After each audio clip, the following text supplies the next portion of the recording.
Welcome to day 4 of Open Access Week 2024. My name is Dr. Zoe Shacklock, and I'm one of the research liaison librarians here at the University of Newcastle. Today, we're talking all things data. How can we make our data open access, and why should we do it? I am speaking to you today from the unceded lands of the Pamalong clan of the Awabakal people. I would like to acknowledge their strength and resilience in caring for the beautiful lands on which we are lucky to live and learn. Sovereignty was never ceded. It always was and will be Aboriginal land. Open data is exactly what it sounds like, data that is freely available and accessible to everyone. It can be accessed, downloaded, used, and shared by other researchers or members of the public.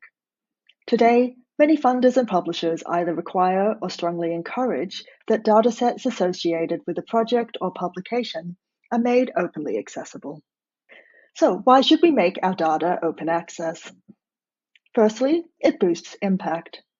Articles that link to open data sources are proven to have a higher citation rate. It opens up avenues for local and international collaboration.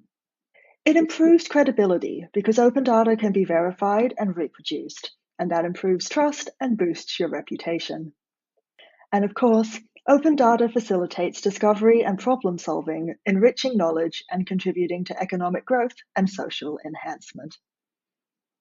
So open data is good for you as a researcher, for your networks, for your discipline, and for society as a whole. Now, every research project is different and every data set is different too, but there are some common questions and concerns. So firstly, what happens if your data is sensitive?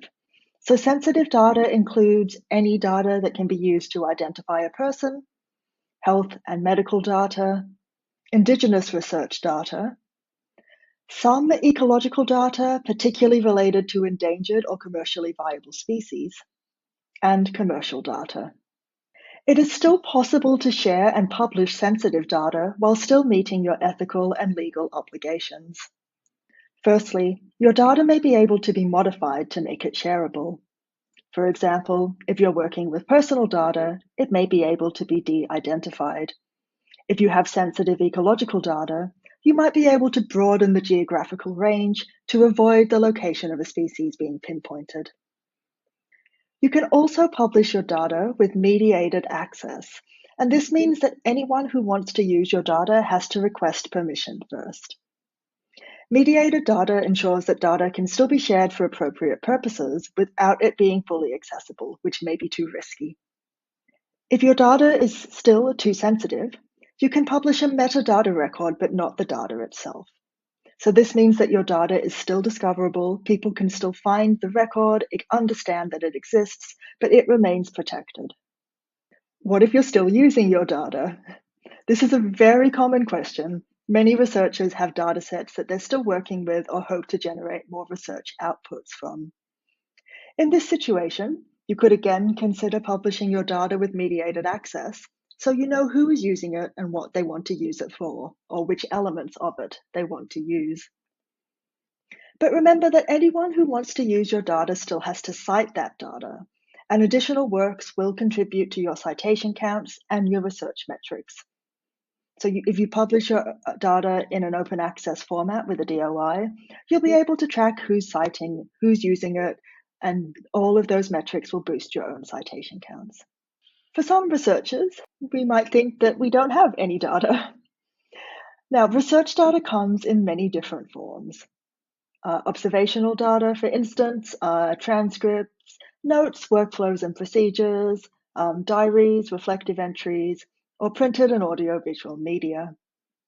So just because your data doesn't look like a spreadsheet, for example, doesn't mean that it doesn't exist and that it isn't something that other researchers might find useful and productive to be able to have access to. So now that we know why we should share data, and now we know the conditions in which it can be shared, how can we do it? You can publish your data in an open data repository. There are many different data repositories, and you can find a full list organized by subject area in the Registry of Research Data Repositories. At the University of Newcastle, we have our own repository in which you can deposit and publish your data, NOVA. Our data management dashboard will allow you to publish your data to our institutional repository. You can choose your level of access, full open access, mediated access, or restricted access, which is a metadata-only record. You can even request a DOI for your dataset, which makes it even easier for researchers to find and cite your work. Before publishing your data, make sure that it follows the FAIR principles. To be easily discoverable, data needs two things: a stable location and a clear, detailed description.